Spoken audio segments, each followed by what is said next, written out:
Hello everyone, thanks for tuning in to the third and final Winter 2021-2022 Preamble from GavsWeatherVids. So we've done 2 preambles so far, one in June, one in July. This is August Winter Preamble for 2021-2022. And this, of course, is ahead of the start of winter updates that are going to be commencing from Sunday the 5th of September.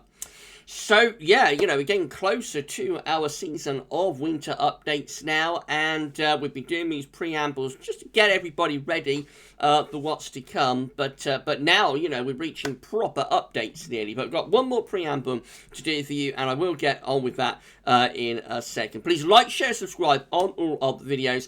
The preambles don't necessarily make up all that much of a part of winter forecast when we come to do that at the end of November, beginning of December.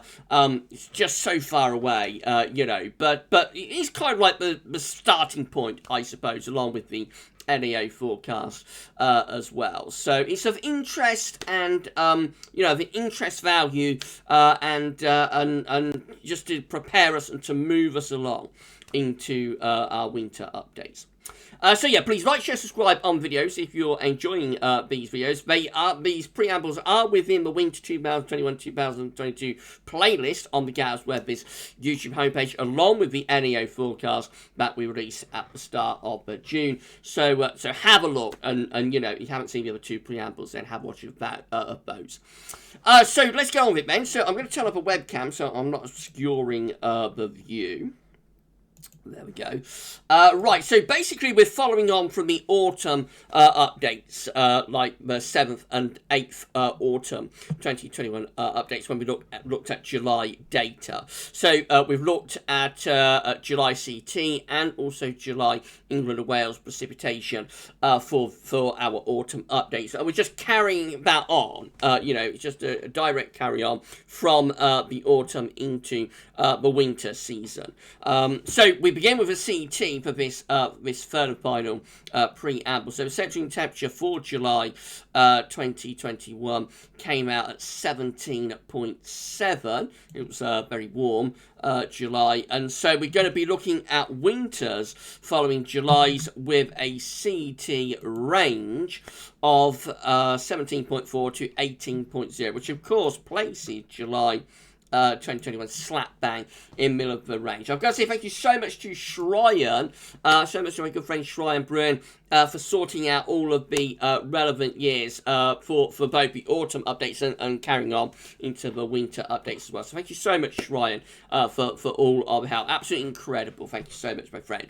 Right, okay, so this is the first winter then. So this is winter 1847, 1848. I'm a little bit rusty tonight. So it's winter 1847, 1848 with it looks like quite a cold winter. It does have a very cold January with northern blocking within the northern latitudes and a trough of below average heights across Western Europe. So overall quite a cold looking winter scene. I think it has a cold January and a mild February combination for this first winter to start us off, following a July CT range of 17.4 to 18.0. Our next winter is going to be winter of 1880, 1871. This one again with blocking to the north and below average heights across Western Europe. Again, that looks like it could potentially be quite a cool winter, quite a chilly winter perhaps, and an unsettled winter as well, with low pressure in the ascendancy. The next winter is 1900-1901, following a July CT range of 17.4 to 18.0. This is a cold winter with below average heights, low pressure across northern and western Europe, and it is in combination with high latitude blocking around Greenland as well. So it's dries wind in from the north, so quite a cold winter in 1900 and 1901. The next winter does have blocking, but it's generally quite a mild winter. This is 1901, 1902. So despite the high pressure close to Greenland, actually this is quite a mild and wet winter with low pressure in off the Atlantic. Again, following that July CT range 17.4 to 18.0. Interesting, we had 2 very warm Julys, 1900 and 1901 back to back. Quite a long gap then through to the winter of 1923, 1924. Now, it's one of those winters that looks like it should be cold because it has above average heights to our north and northwest and below average heights to our south and southeast. So you'd look at that analogue and you'll think this is probably quite a cold winter. And it was actually quite a cold winter across most parts of Europe. But for us in the UK and Ireland, actually it's a relatively mild winter. It's one of those that just doesn't quite come together, despite the fact that it looks like it should do, it doesn't. But over on the continent, I think that is quite a cold winter. Actually, in 1923, 1924. It's a mild winter, though, generally for the UK and for Ireland. A very long gap then through to 1949, 1950. So we find that for the winter of 1949, 1950, we're generally mild and westerly. That's a mild winter to start off. What is a relatively cold decade in the 1950s, actually. Has quite a few cold winters, but the first winter of the decade is pretty mild for 1949 and 1950. And then our next winter is 1955, 1956, which is much colder. So this one with below average heights across northern and western Europe and above average heights in the North Atlantic. This doesn't really give you a whole story about this winter either. Generally, you know, up to like the latter part of January, there's not that much going on in this winter. For the end of January, a big freeze develops, and February 1956 is extremely cold, and there is snow in February 1956. A bitter cold February in 1956. Our next winter, pretty long gap again, is through to 1975, 1976. Again, following England and Wales, following what I'm talking about, July CT of 17.4 to 18.0. This is just a mild anticyclonic winter, really, with high pressure in 75, 76 over to west of the UK, bringing wind from west. It's a mild winter, very mild winter, and also it's a very dry winter as well. It's quite an unusual combination in winter to be dry and mild. Normally, if it's mild, it'll be wet, and if it's dry, it'll be cold. But this is one of those rare winters, but it's mild and dry. And it's part of a great drought in the middle of 1970. So it's a very dry but mild winter in between two really hot and dry summers. Our next winter is 1994-1995. This is very mild and wet winter, although it does have some cold snaps in the north in January. Generally, this is a very mild winter with high pressure around Spain and low pressure around Greenland ice. It's a classic zonal Atlantic-driven westerly winter, again following a July city range of 70.4 to 18.0. Then we have 1999-2000. This is another mild winter from the 1990s into 2000s, with again low pressure to the north, high pressure to the south, and in come those westerly winds. So the first winter of the millennium is a very mild Atlantic-driven and zonal winter. Our next winter is 2003-2004. This is a little bit cooler, especially later on. Generally, it's quite a mildish winter, really, especially the first half of it. But it does get a little bit colder when we get into second half of February and into early March of 2004. It's one of those winters, but it's a little bit nondescript, a little bit forgotten, really. And then we've got 2014-2015, which is about average of a CT and has low pressure around Greenland. High pressure is to our west. So it is, again, a westerly Atlantic-driven wind. It's just that wind is coming a little bit more from the North Atlantic, from Greenland. So it has a slightly cooler feel, and there are a few colder snaps, but it's not really a particularly cold winter, that one either. And then our last winter, following a July CT range of 17.4 to 18.0, is 2019-2020. It's the polar vortex of doom, and there it is in all of its glory. If you want a cold winter, you don't want to be seeing that anytime soon. So there it is in all its glory. Polar vortex of doom with low pressure around Greenland, Iceland, high pressure across southern Europe, and in come those long fetched southwesterlies all the way from the Canary Islands or the Azores or Madeira or somewhere like that anyway. It's exceptionally mild, but also exceptionally wet.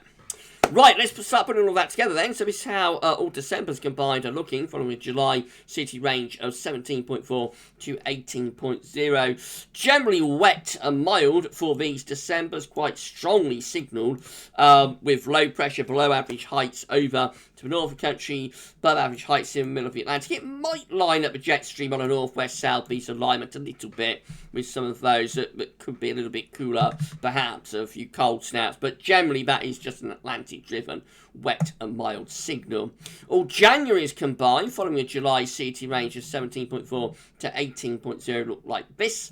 So a bit of a mid-Atlantic ridge, so it is slightly better if you want a colder outcome. There is some sort of blocking, you know, in long latitudes, but trough of low pressure sort of pushed eastwards as well. So at the very least, I mean, it's not a classic cold analog by any means, but you could envisage, perhaps with both Januaries, that there are a few colder snaps coming through here and there. And then all February's combined following July CT range of 17.4 to 18.0. Maybe strengthening the blocking signal a little bit towards Greenland, but overall still looking pretty Atlantic driven, not particularly cold, just rather wet and unsettled, and probably quite mild, to be honest. All winters combined following a July CT range of 17.4 to 18.0. Looks like that, with a ridge of above average heights to our west and a trough of below average heights to our east. And so you kind of envisage a chance of cold snaps. I think that's particularly focused, however, on January, with December and February probably seem to be quite mild. And overall, it's not a particularly cold analog that, but it's very little in the way of genuine northern blocking. Let's just narrow things down to look at the years after 1950. So this is how all Decembers combined are looking, following a July CT range of 17.4 to 18.0. Post 1950, it's still Atlantic driven, with low pressure between Greenland and Scandinavia, high pressure in the Atlantic, winds in from the west. So it's still Atlantic driven, generally quite a mild signal, maybe a few cold snaps with a northwest southeast alignment to jet stream, but overall Atlantic driven signal there. All January's combined, very similar, again, below average heights to our north, just digging down a little bit more towards our east and perhaps pulling that ridge back out into the Atlantic a little bit more, might allow for more of a northwest-southeast alignment to the jet stream and possibly a few cold snaps, but generally still quite a mild, wet, windy Atlantic-driven signal. And it goes on into February as well. This is how all Februaries combined are looking following July CT range 17.4 to 18.0. And again, low pressure is around Greenland, ice in northern latitudes, high pressure is to our west and southwest, and in come those westerly winds, so a mild, wet Atlantic-driven signal for the Februaries. And finally, all winters combined, finally for part one of this preamble, all winters combined following a July CT range of 17.4 to 18.0 post-1950. We look like that. It's Atlantic-driven, it's low pressure to the north, high pressure to the west, southwest, and in come those westerly winds. Generally quite a mild signal. Okay, whoops, we don't want to go there, we want to go there, stay there. Right, okay, so we are, I'm so sorry, everybody, you've done a little sneak peek of what we're going to look at in the second part of the preamble. There we go then, so that's part one done. I'll pause the video there, shall I? And when we meet back, we're going to have a look at the at England Wales precipitation. We're doing it all over again, but with England Wales precipitation this time. You get yourself a cup of tea and a cup of chair, and I shall see you very, very soon.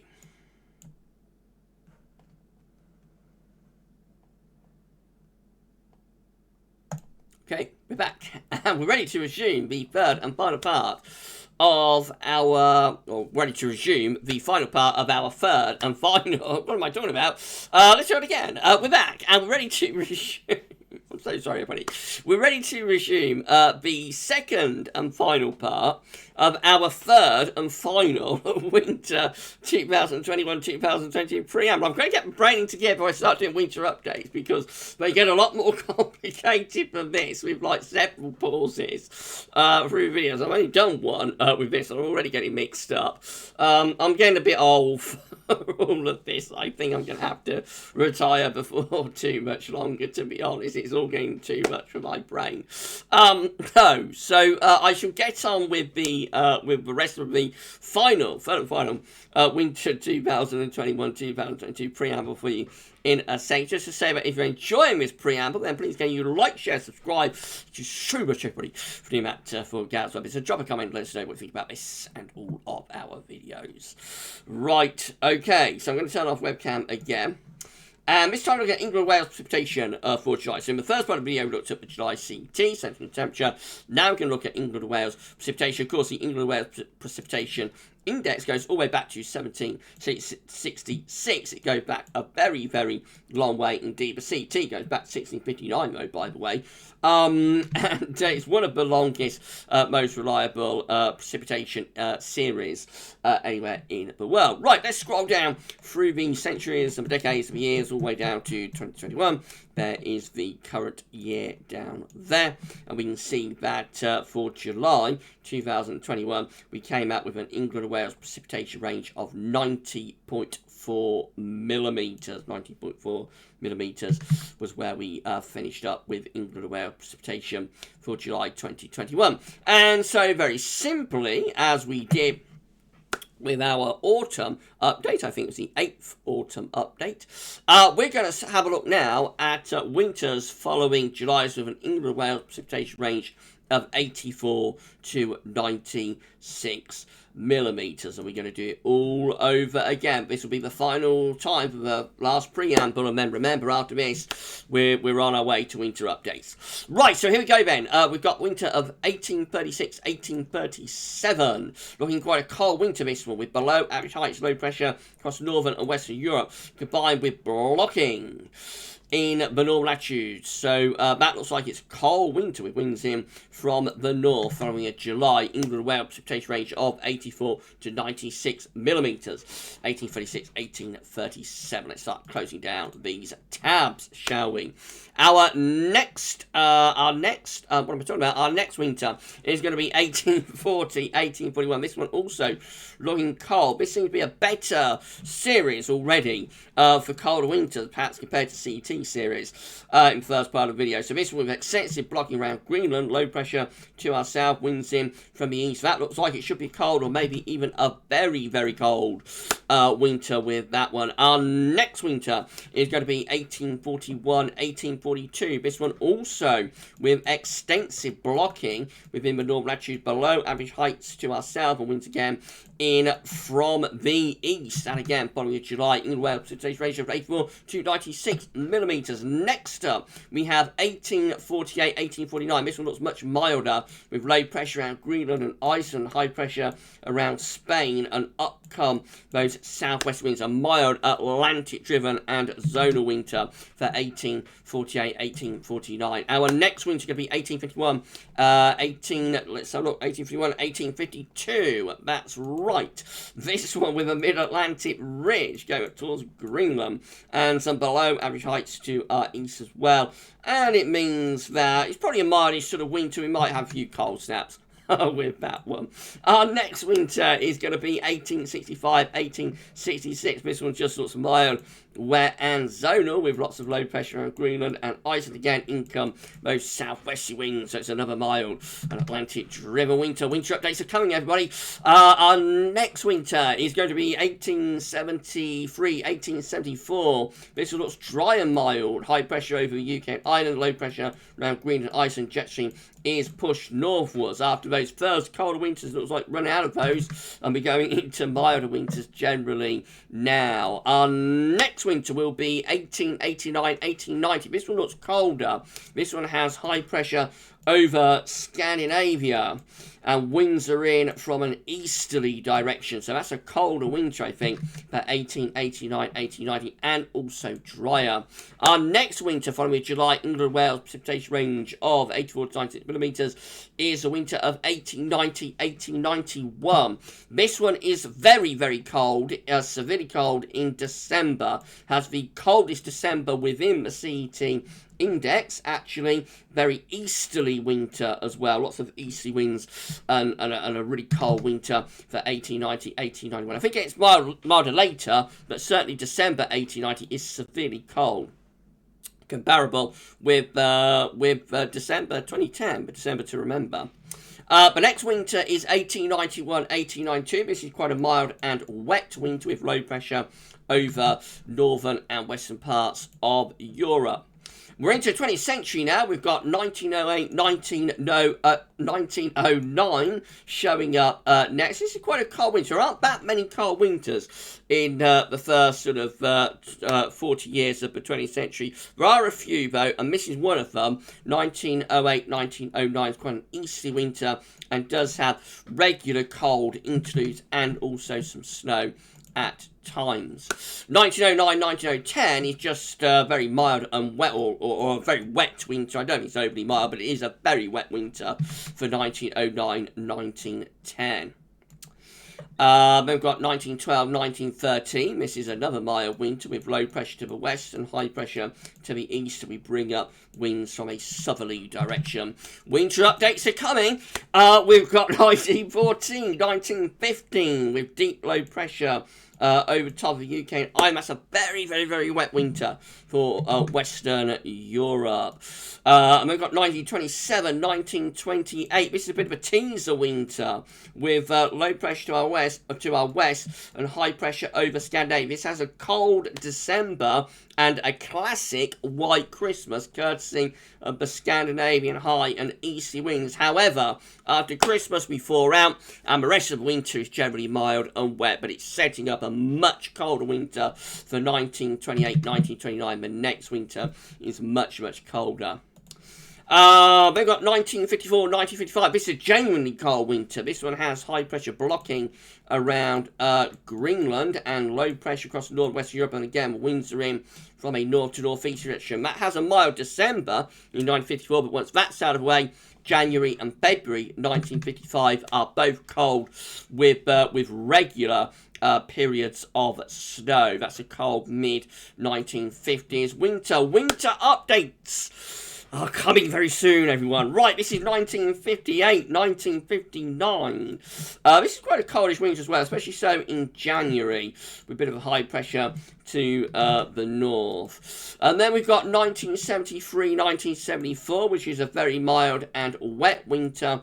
Low pressure in off the Atlantic for that one. We've got a long gap then. We've got 1992, 1993. This is a dry and mild winter with low pressure across Western Europe, high pressure across Western Europe, I should say, low pressure around Greenland and Iceland. I don't know what I'm saying. That is a dry and mild winter. And then we've got 1993, 1994. This is a very unsettled winter. Another pretty mild 1990s winters, but it is a little bit colder compared to some of them. So it does have some colder outbreaks in December, around Christmas particular, and again, particularly so in February, actually, of 1994, which does have some snow. We've got 2002, 2003. It looks like it should be a cold winter with a Scandinavian high, but it isn't particularly cold. A few cold snaps here and there, but generally it's quite a mild winter and relatively dry as well. And then we've got 2015, 2016, finally, following a July, England and Wales precipitation range of 84 to 96 millimetres. And this one is exceptionally mild, with low pressure to our west and high pressure to our south. In come those long fetched southwesterly winds from, from the Caribbean or somewhere. It's absolutely ridiculously mild, especially so in December of 2015, which absolutely shatters the previous warmest December on record. December, so there's two of them, 1934, 1974, but they get absolutely obliterated by December 2015's temperature. Right, so should we start putting all that together? This is how all Decembers combined are looking following a July England and Wales precipitation range of 84 to 96 millimetres. High pressure is there over Scandinavia, threatening to bring in easy winds. However, I think generally most of these Decembers are mild and Atlantic driven, to be honest. Winter updates are coming on the 5th. You believe it, on the 5th of September. This is how all January's combined are looking. Have I mentioned that? I don't know how. This is how all January's combined are looking following July England Wales precipitation range, just mild and wet really, with low pressure across northern and western Europe. This is how all February's combined are looking following England Wales precipitation range of 84.96 millimetres. Much better if you want something colder. Scandinavian high is definitely in there, and winds will be in from the east. So not much happening through December and January from a cold perspective, but in February there is some cold potential there, with the risk of more easterly winds. So bear in mind, we do have like the coldest December on record within this package van logs in 1890. So there are several exceptions to the rule. This is how all winters combined are looking following a July England Wales precipitation range of 84 to 96 millimetres. Generally unsettled with low pressure across Western Europe. It's generally mild, wet signal, but remember it does have a cold signal for February. Let's just narrow it down to look at the years after 1950. We're nearly running out of tabs, you'll notice. So this is how all Decembers combined are looking following a July England Wales precipitation range of 84 to 96 millimetres. Post 1950, and it's mild, wet and unsettled with low pressure to our north and winds in from a west-southwesterly direction. All January's combined following a July England Wales precipitation range of 84 to 96 millimetres. Post 1950, looking generally Atlantic driven, low pressure dominated, but there is blocking around Greenland. That's probably because we got 1959 to some degree, 1955 to some degree, 1959 in there. So, you know, back in 1950s, he's had a couple of cold Januaries. But overall, it's a mild Atlantic-driven signal. All February's combined, again, look more interesting, though, after 1950. Definite signs of the Scandinavian high with low pressure to our south. Out of the three, definitely it's February that has the greatest potential, greatest cold potential in there. And then finally, this is how all winters combined are looking following a July England and Wales precipitation range of 84 to 96 millimetres post 1950. It is Atlantic driven. It's below average heights, low pressure across Western Europe, winds in off the Atlantic. So generally a mild, wet Atlantic driven signal. But bear in mind that there is a chance of something quite a bit colder in December. Shall I close off the last tab and you can look at my screen? Why not? There it is, Mustafa, in all of its glory. So that is it. We've come to the end. We've come to the end of our preambles. As I've been telling you through the video, winter updates are coming. This third and final winter 2021-2022 preamble, sets us up now for winter updates, and yeah, it all starts kicking off. Probably with our sneak peek actually at the end of August, but particularly with the first winter 2021-2022 update, which will be released on Sunday the 5th of September, and part 1 on Sunday the 5th of September, part 2, because we split into 2 parts now, of course. Part 2 will be released on Monday the 6th of September. Those first 2 updates, we may well premiere them. How does that sound, everyone? Let me know in the comments. We may do premieres for part 1 and part 2 of the first winter update, just to set us off, and then we won't premiere anymore, probably until at least a halfway point, maybe not until the forecast itself at the beginning of December. We'll see. But I think the first winter update, part 1, part 2, we might do premieres for those on the Sundays and on the Sunday and on the Mondays. I shall see, and watch out for more info about winter updates as we get a little bit closer to it. We're not all that far away, though, now. Only a couple of weeks, and then we'll be there. Right, so that is your third and final winter 2021-2022 preamble. I hope you enjoyed these preambles that we've done through this summer. All that remains now is to kick off the winter updates, of course, at the beginning of September. I reckon I'll see you all there. I don't know, but I bet I do. I bet you'll be there with me, for that first winter update, the first weekend of September. But for the third and final winter 21-22 preamble, that's all for now. Thanks for watching.